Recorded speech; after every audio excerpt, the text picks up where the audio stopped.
দু বন্ধুর রান্নাবাটিতে তোমাদের সকলকেই স্বাগত। আজকে আমরা বানাবো মালাই পমফ্রেট। তার জন্যে পমফ্রেট মাছগুলো ভালো করে ধুয়ে নুন, অল্প পরিমাণে হলুদ আর গোলমরিচের গুঁড়ো মাখিয়ে রেখে দেব। অন্য একটা পাত্রে নারকেলের দুধ বের করে নেব। কড়াইতে তেল গরম করে এক এক করে মাছগুলো ভালো করে ভেজে নেব।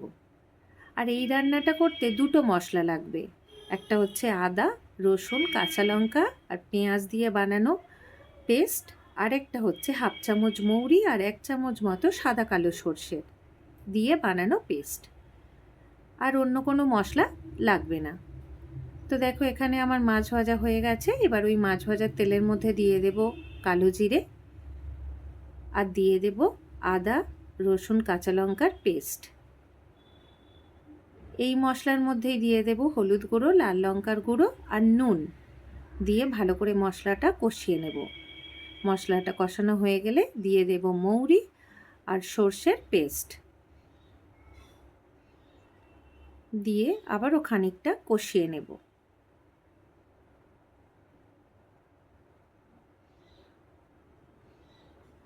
মশলা থেকে তেল ছেড়ে দিয়েছে। এবার নারকেলের দুধটা দিয়ে ভালো করে ফুটতে দেব। ঝোল ফুটে গেছে। এবার দিয়ে দেব আগে থেকে ভেজে রাখা মাছ দিয়ে কিছুক্ষণ রান্না হতে দেবো। আর এখানে আমি খুব সামান্য পরিমাণে চিনি ব্যবহার করেছি, তোমরা না চাইলে নাও দিতে পারো। তো আমাদের রেডি হয়ে গেছে মালাই পমফ্রেট। তো খুব ভালো খেতে হয়, তোমরাও কখনো বানিয়ে খেয়ে দেখো। আমরা দু বন্ধু টেস্ট করে দেখি এখন।